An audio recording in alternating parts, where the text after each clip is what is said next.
Vamos lá. Fala pessoal, tudo bem com vocês? Aqui quem está falando novamente é o professor George e hoje vamos dar continuidade, pessoal, à nossa Química de Frente A. E então vamos para a nossa nona aula hoje. Na aula retrasada nós falamos sobre ligações químicas e na aula passada falamos sobre geometria molecular e polaridade e na aula de hoje vamos falar novamente de polaridade para relembrar o conceito da aula anterior. E também vamos falar sobre forças intermoleculares. Para nós falarmos de forças intermoleculares, nós temos que entender bem a questão da polaridade das moléculas. Por isso que eu vou fazer novamente uma revisão sobre esse assunto. Pessoal, eu já vou pedir desculpa desde já por conta da minha câmera, que ela está bem ruim e ela está atrasando.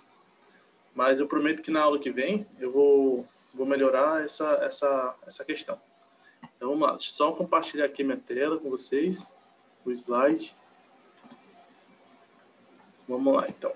Falar hoje, então, sobre polaridade e forças intermoleculares. É um assunto que eu gosto bastante, pessoal. Bom, falando sobre polaridade das moléculas, das ligações, né? A gente precisa entender o que são os polos. Os polos nada mais, nada menos são que cargas parcialmente negativa ou positiva, ou cargas mesmo na sua totalidade negativa e positiva. Então, toda molécula que ela tem a formação de algum tipo de carga dessas aqui, ó, ela é considerada, então, uma molécula com polos. Nem todas as moléculas com polos, a gente vai ver que elas serão polares. Algumas serão apolares também.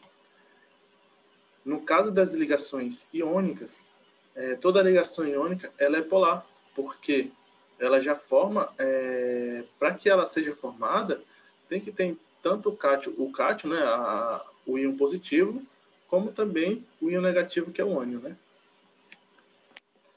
E falando sobre as ligações covalentes, a gente sabe que as ligações covalentes, elas têm a característica de compartilhamento de pares de elétrons. E a polaridade estará relacionada, quando se fala de ligações covalentes, tá, pessoal?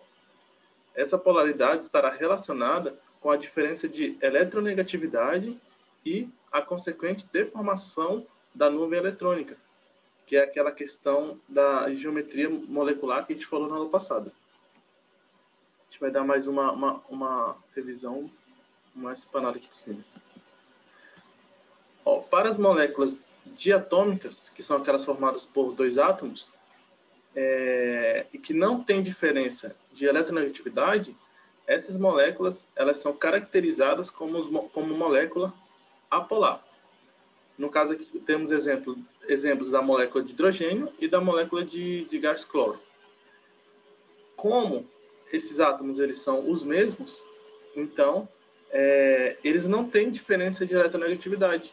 Como eles não têm essa diferença de eletronegatividade, essa molécula ela não vai ter a formação de polos, nem carga parcial positiva e nem carga parcial negativa. Então, nesse caso, vai ser uma molécula apolar. Apolar, né, o prefixo A de negação, não polar, né, não tem formação de cargas. Moléculas diatômicas em que há diferença de eletronegatividade. Aí aqui tem os exemplos, ó. Essas moléculas diatômicas que têm essa diferença de eletronegatividade, essas moléculas sim serão consideradas como molécula polar. Aí aqui temos o exemplo do ácido clorídrico, né? Onde é formada pelo elemento hidrogênio e cloro, onde o elemento cloro ele é muito mais eletronegativo do que o hidrogênio, e por conta dessa diferença de eletronegatividade, essa ligação, esses elétrons da ligação, eles tendem a ir para o cloro. E por conta disso, que a gente chama de força indutiva, esses elétrons eles vão tender a formar uma nuvem eletrônica aqui no cloro, formando então uma carga parcial negativa no cloro, por conta dele ser muito eletronegativo, e formando uma carga parcial positiva aqui no hidrogênio, porque ele tende a perder o único elétron aqui, ó, dele, né, que ele faz o compartilhamento na ligação. E aqui, ó, a ordem crescente de eletronegatividade. Que a gente viu também quando a gente falou das propriedades periódicas lá na aula de tabela periódica, né, pessoal? E a determinação da polaridade em moléculas maiores, como é que elas acontecem, né? Quando a gente tem uma molécula muito grande, a gente tem que seguir alguns requisitos. E esse requisito que a gente leva em consideração é um vetor chamado de momento dipolar resultante, que é representado, então, por essa letra grega aqui, o μ, né? E para determinar esse μ, aqui, quando esse μ ele é igual a zero, ou seja, as forças resultantes, ou elas se anulam ou não existem mesmo, ela vai ser considerada, então, uma molécula apolar. E também, mas lembrando, pessoal, não é porque a molécula, nesse caso aqui, vai ser apolar, que ela não vai ter formação de cargas. Ela não vai ter diferença de eletronegatividade na molécula. Ela vai ter sim. Só que pode acontecer dessas forças se anularem e esse momento, né, de polar resultante ser igual a zero. Se esse momento de polar resultante for igual a zero, a molécula, então, vai ser apolar. E na molécula polar, esse momento de polar resultante, ele vai ser diferente de zero, tá? Aí aqui tem algumas características, né, que definem quando que a molécula vai ser polar e apolar, né? A escala de eletronegatividade, que nos permite determinar a orientação dos vetores de cada ligação polar, é um dos fatores, né, a eletronegatividade, e também a geometria molecular. Aí aqui alguns exemplos, né, de algumas moléculas polares e apolares. Aqui, ó, no caso do ácido clorídrico que a gente falou anteriormente, ele tem apenas um vetor, e esse vetor ele vai tender para o cloro, por conta que o cloro é o elemento mais eletronegativo dessa molécula. E nesse caso, o momento de polo resultante vai ser diferente de zero, considerando que essa molécula, então, vai ser polar. Desculpa. Agora, nesse caso aqui, ó, do dióxido de carbono. Aqui temos que o oxigênio ele é muito mais eletronegativo que o carbono. Então, nesse caso, vai ter a formação de cargas aqui, como vocês estão vendo. Ó. Só que nesse caso, ó, formarão dois momentos de polo, dois vetores, né? Onde eles estão indo do carbono ao oxigênio. Aqui também do carbono ao oxigênio. E nesse caso, como as forças elas estão no mesmo ângulo, na mesma direção, só que em direções opostas, elas estão no mesmo... Não estão na mesma direção, não, desculpa. Elas estão no mesmo... Me fugiu a palavra agora, mas elas estão no mesmo... no mesmo plano, vamos falar assim. Só que eles estão em direções opostas. E por conta disso, essas forças, elas acabam se anulando. E nesse caso, o momento de polo resultante, ele vai ser igual a zero. Falando então que classificando essa molécula como uma molécula apolar. Aqui tem a água, né? Só que por conta aqui dos elétrons livres, vai ter uma deformação nessa molécula. Ela vai formar então uma geometria diferente. Essa aqui é planar, né? A geometria da água ela vai ser angular. E por conta dessa geometria, esses vetores eles vão se encontrar em algum momento aqui no oxigênio, só que eles não vão se anular.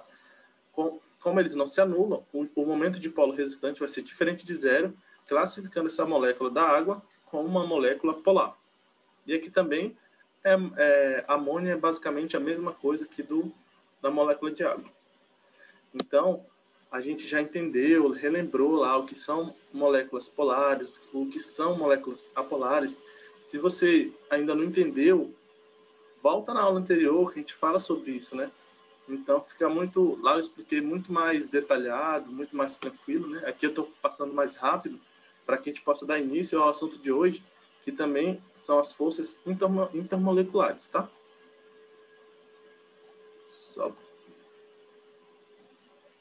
Falando então sobre essas forças intermoleculares, ou também conhecidas como interações moleculares, vamos falar primeiramente sobre a relação entre essas forças e os estados físicos da matéria, né?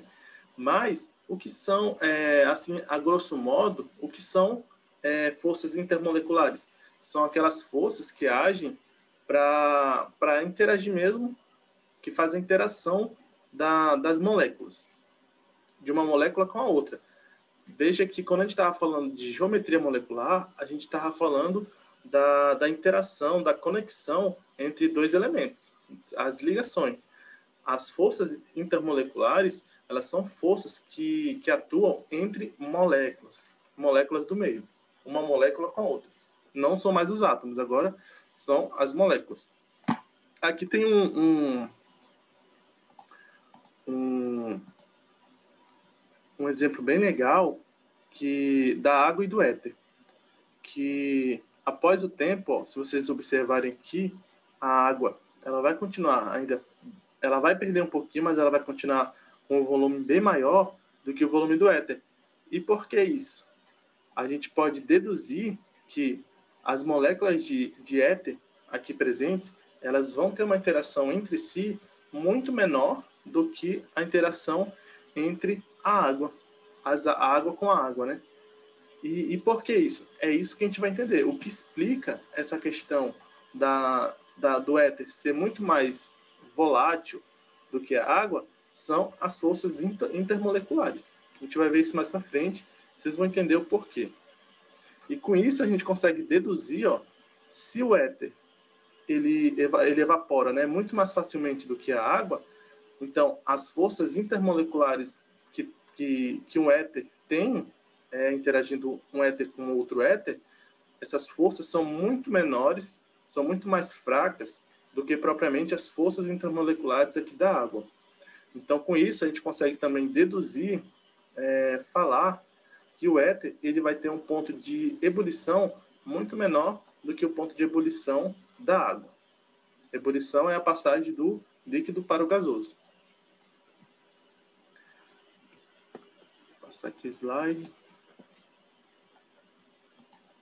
E aqui, ó, generalizando, a gente vai falar assim, ó, quanto menos intensas forem as forças intermoleculares, que são as forças que interagem entre as moléculas, né, mais volátil será a substância e menor será a sua temperatura de ebulição, que foi o que a gente fez lá, comparando a água com o éter, né? E uma coisa importante, ó, durante uma mudança de estado físico, ocorre simplesmente o afastamento das moléculas, ou seja, somente as forças intermoleculares são rompidas. Isso que é interessante, né? Exemplificando aqui, né? Quando uma substância ela está sólida, isso vai significar que essas moléculas elas estarão muito próximas entre si. E também, consequentemente, essas forças intermoleculares estarão mais intensas. Quando essa mesma substância ela chega a um estado líquido, o que acontece? Essas moléculas vão se afastar. Consequentemente, também, essas forças intermoleculares, essa interação entre essas moléculas, também tendem a diminuir. E quando chega, então, ao estado gasoso, aí sim, essa molécula ela vai estar praticamente afastada, quase que na sua totalidade. E ali, praticamente também, em alguns casos, nem existe interação entre essas moléculas. Não existe nenhuma força intermolecular agindo ali naquelas substâncias. As forças intermoleculares, elas são genericamente denominadas como força de Van der Waals, em homenagem ao físico holandês Van der Waals, né? que em 1873 propôs a existência dessas forças. As atrações existem em substâncias formadas por moléculas polares e também essas forças intermoleculares elas vão existir quando as moléculas forem apolares. Mas só que em relação às moléculas apolares, quem fez a explicação dessas interações foi o Londo, em 1930, quase quase que um século depois, né? Que também a gente vai ver mais para frente, tá? Agora eu vou falar aqui para vocês os tipos de interações moleculares ou forças intermoleculares que existem. Ao todo, são 3 forças intermoleculares, que são o quê? A dipolo induzido, que a gente chama de polo induzido ou dipolo induzido, como está aqui na tela para vocês. A outra é dipolo-dipolo. E a última são as ligações de hidrogênio. Agora a gente vai entender como cada uma dessas interações funcionam e por que cada uma vai ter uma interação mais forte que a outra. Então vamos lá. Começando aqui com as forças de polo induzido e dipolo induzido. Como o próprio nome já diz aqui, eu sempre gosto de associar a definição com o nome, né? Aqui, ó, dipolo induzido e dipolo induzido. Ou seja, é um dipolo que está sendo induzido. É um dipolo que não existia. O que é um dipolo? São cargas, né? Um polo são cargas. Dipolo induzido, então quer dizer que era uma molécula que ela não tinha esse momento dipolar. O momento dipolar era resultante é igual a 0, ou seja, essa molécula é apolar, e está sendo induzido um dipolo nesta molécula para que ela possa interagir. Então, quando a gente fala de dipolo induzido, a gente está falando então de interação entre moléculas apolares. Já grava isso. Dipolo induzido está induzindo, não tem polo, não tem carga. Então, essa molécula ela é apolar. Aí aqui tem uns exemplos aqui, ó, que é o H2, o hidrogênio, o oxigênio, o flúor, né? Lembra que essas moléculas aqui, ó, elas são apolares e deixa eu tentar explicar melhor para vocês. Deixa eu colocar uma caneta aqui, fica muito mais fácil. Ó, eu vou falar aqui para vocês do flúor. Eu tenho lá um recipiente onde eu tenho várias moléculas de flúor. Aqui, se formos avaliar, né, o flúor, o momento dipolo dele, por conta de ser a molécula formada pelo mesmo elemento, o momento dipolo vai ser igual a 0. Ou seja, essa molécula aqui ela vai ser apolar. Só que o que acontece? Ali no momento que essas moléculas estiverem no mesmo recipiente, o que pode acontecer? Vir uma outra molécula de flúor, se aproximar dessa outra, né? Elas vão se aproximar e conforme esse flúor, por exemplo, se aproxima desse, ó, pode ser que esse flúor, por também ser eletronegativo, ele acabe interagindo com os elétrons aqui da camada de valência, né? Aqueles elétrons que não fizeram o compartilhamento, os elétrons livres, né? E eles podem, de certa forma, interagir entre si, fazendo com que esse flúor aqui, ó, ele perca um pouco a eletronegatividade dele, formando então uma carga parcial positiva e esse outro flúor forme uma carga parcial negativa. Nesse caso, está formando um dipolo agora, né? Porque eu vou ter um flúor mais eletronegativo do que o outro, por conta dessa interação entre as moléculas, ó. E por conta disso, é caracterizado que aqui está havendo uma indução de polo. E por conta dessa indução de polo, as moléculas elas conseguem interagir entre si. Porque ali, como eu tenho polos, acaba que aqui forma um polo negativo e aqui forma um polo positivo. E assim segue um efeito cascata, né? Uma interagindo com a outra. Então, isso é o fenômeno do dipolo induzido. E com isso, então, as moléculas conseguem interagir. Então, moléculas apolares conseguem interagir entre si por conta dessas forças, dessa força intermolecular chamada de dipolo induzido. Não sei se ficou claro para vocês, gente. Mas se algo não ficar claro para vocês, vocês podem mandar escrever que a gente tenta explicar melhor, tá, pessoal? Aqui, uma outra força intermolecular que eu falei para vocês é a dipolo permanente. dipolo permanente, né? Ou dipolo, simplesmente, né? Aqui, como o próprio nome já diz, ó, é uma interação entre moléculas que tem a formação de dipolo. Ou seja, são moléculas polares. Então, nesse caso aqui tem um exemplo do ácido clorídrico, onde esse dipolo ele já é formado. E vocês lembram das interações eletrostáticas? Então, por proximidade, por essa questão dessas interações magnéticas mesmo, o cloro ele acaba se aproximando do hidrogênio, porque eles têm polos opostos, né? Aqui tem um polo negativo e aqui o positivo, e por conta disso eles conseguem interagir. Mas qual que é a diferença? Ó? Vocês já observem que aqui, para essa molécula, esses polos eles já existem.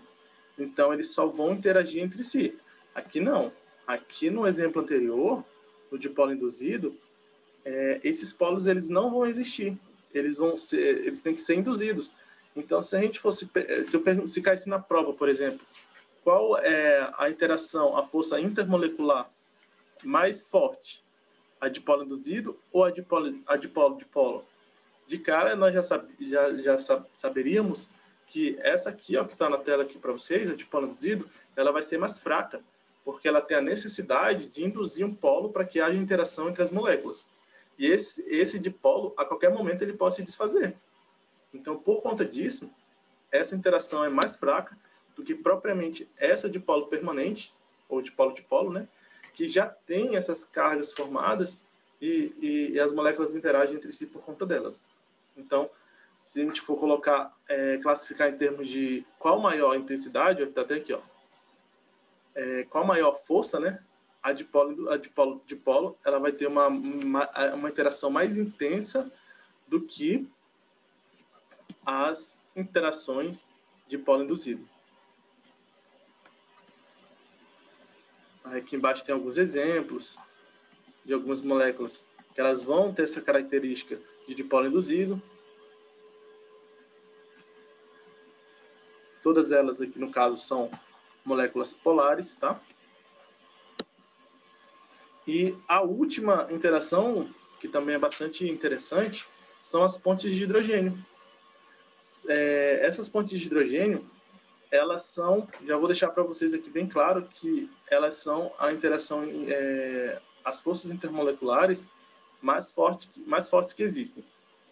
Só que, para que essas pontes de hidrogênio elas possam ocorrer, esse hidrogênio, né, que ele vai interagir com, por exemplo, aqui da água, né, vai interagir com os elétrons livres do oxigênio, esses hidrogênios, eles têm que ter uma condição para que ocorra esse tipo de interação, as pontes de hidrogênio. Esse hidrogênio ele tem que estar ligado ao flúor, ao oxigênio ou ao nitrogênio. Basicamente isso. Se esse hidrogênio não estiver ligado a nenhum desses elementos, essas pontes de hidrogênio elas não serão formadas. Aí aqui, ó, tem um exemplo da água, onde essa água aqui, ó, essa molécula de água, ela é polar, só que ela não vai interagir por dipolo-dipolo, justamente porque ela tem um hidrogênio que está ligado a esse oxigênio. Lembra aqui, ó, os elementos que quando tiver esse hidrogênio ligado a qualquer um desses elementos, a interação entre as moléculas será por ponte de hidrogênio. Lembra que eu falei para vocês aqui? Então, a água, ele é um exemplo disso aqui. Nesse caso, como eu já falei, né? O hidrogênio, ele por ter um polo positivo, ele vai interagir com os elétrons livres aqui do oxigênio. E vocês podem notar que todos esses elementos aqui, ó, eles vão ter essa característica de elétrons livres, para poder então fazer essa ponte de hidrogênio, tá, pessoal? Aqui um outro exemplo, os outros exemplos, quando eu tenho o flúor ligado a hidrogênio, ó, fazendo essa ponte de hidrogênio, que é demonstrada aqui por esses traços, ó. Aqui também o nitrogênio, quando eu tenho o hidrogênio ligado ao nitrogênio, é sempre dessa forma, tá, pessoal? E ela só vai ocorrer mesmo quando tiver esses três elementos. Vocês não podem esquecer. Aqui tem uma curiosidade bem legal, que é a tensão superficial, né, da água, onde essa tensão superficial ela é formada justamente por conta dessas pontes de hidrogênio, que ligações de hidrogênio não é mais chamado de ponte, né? Eu sempre confundo, porque eu sou antigo, né? Eu aprendi como ponte de hidrogênio. Mas hoje em dia esse conceito de ponte de hidrogênio não existe mais. São ligações de hidrogênio. Aqui, ó, no caso da água, ela, por conta de formar essas ligações de hidrogênio, ela forma na sua superfície, ó, o que a gente chama de tensão superficial. Por isso que o mosquito aqui, no caso, ele consegue ficar em cima dessa tensão, dessa camada, vamos falar assim, dessa película. E aquele negócio que eu falei para vocês, pessoal, só para a gente finalizar, já está finalizando a nossa aula aqui, ó. As forças intermoleculares, elas têm também correlação com as temperaturas de fusão e ebulição, né? Dependendo do tipo de força intermolecular, quanto mais intensa forem essas atrações intermoleculares, maior será, então, a temperatura de ebulição. Então, se a gente for avaliar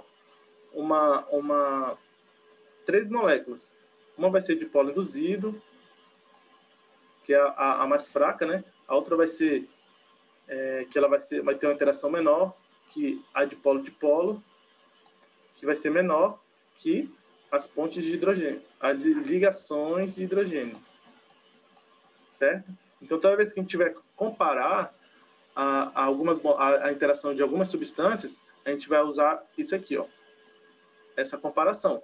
Se for de polo induzido, é a menor interação que existe. De polo é uma interação intermediária, e a ligação de hidrogênio é a força intermolecular mais intensa que existe. O tamanho da molécula também, ó. Se eu tenho duas moléculas que sejam... Vou colocar aqui para vocês. Duas moléculas que sejam apolar. Quando a gente tem uma molécula apolar, ela vai ter uma interação de polo induzido. Só que pode ser que eu tenha duas moléculas apolares e eu quero discutir, né? Eu quero saber quem que vai ter a maior interação, essa aqui ou essa aqui. Aí é o que diz aqui nessa regra aqui, ó, o tamanho da molécula, né? Quanto maior o tamanho de uma molécula, maior será a sua superfície, né? O que propicia um maior número de interações com outras moléculas vizinhas, acarretando uma maior temperatura de ebulição. Então, nesse caso, essa aqui ela vai ter uma interação mais forte do que essa aqui, ó. Então, a gente pode dizer que a temperatura de ebulição ou fusão, né, dessa molécula aqui, ó, ela vai ser maior do que essa aqui. Certo, pessoal? Quanto maior a molécula, maior a interação entre elas e mais difícil vai ser de eu separá-las, né? Então, eu preciso de uma maior energia, maior calor e, consequentemente, ela vai ter maior temperatura de fusão e ebulição. Aqui uma outra observação, né, em relação ao tamanho dos átomos que ligam, né, o átomo central, nesse caso, né, entre esses hidrogênios. Ó, quando a gente tem compostos formados pelo hidrogênio com outro elemento da família 4A, nesse caso. Vocês podem notar, ó, que quanto maior for o tamanho, maior o átomo, né, desse elemento, ó. Aqui temos o carbono, o enxofre, né? E esses dois elementos aqui também. O tamanho desses átomos, eles vão aumentar da esquerda para a direita. Ou seja, quanto maior for esse átomo, vocês lembram que a gente está falando do tamanho da molécula, né? Mas aqui a gente está falando do tamanho do átomo. Quanto maior for esse átomo, maior vai ser a temperatura de fusão, de ebulição também, desses elementos. Isso quer dizer o quê? Que quanto maior for o átomo, maior vai ser a interação entre uma molécula, por exemplo, dessa com outra dessa. É isso que está querendo dizer. Quando a gente vai para a família 6A e 7A, vocês vão observar, ó, que a temperatura de fusão e ebulição, aqui, ó, aqui está falando só de ebulição, mas quando a gente fala ebulição, é também fusão, tá? Se vocês forem observar, ó, aqui tanto essa molécula de água quanto esse ácido fluorídrico aqui, eles vão ter uma temperatura maior por conta do tipo de interação que eles fazem. Vocês lembram que quando eu tenho oxigênio, flúor ou nitrogênio, essa interação vai ocorrer do tipo ligações de hidrogênio, que é o tipo de interação mais forte. É por conta disso, ó. Mas nesse caso aqui, o oxigênio ele vai ser menor que o enxofre, menor que esse, menor que esse. O flúor menor, né? Aqui do tamanho do menor para o maior. E nesse caso, ó, essa regra do tamanho do átomo ela não vai se aplicar por conta do tipo diferente de interação que essa substância vai fazer. Mas tirando isso, ó, o restante, eles vão seguir a regra do tamanho do átomo mesmo. Quanto maior for esse átomo que está ligado a esse hidrogênio, isso aqui foi feito experimentalmente mesmo, no laboratório. Quanto maior for esse átomo, maior será então a interação entre essas moléculas. Então, pessoal, era isso que eu queria passar para vocês. Aí eu vou deixar aqui alguns exercícios, né? Quando terminar a aula, vocês tirem print da tela e vou até esconder aqui minha câmera, né? Vocês tirem print da tela e tentem fazer mesmo esse exercício, né? Aqui um outro exercício para vocês tentarem. Esse aqui também é bem legal. Esse também façam em casa. Outro exercício da PUC do Paraná. É importante que vocês façam esses exercícios para que vocês possam verificar, né, se vocês conseguiram entender esse assunto. Então, era isso, pessoal, que eu tinha para falar para vocês hoje. Muito obrigado pela atenção de vocês e até a próxima aula, pessoal. Tchau.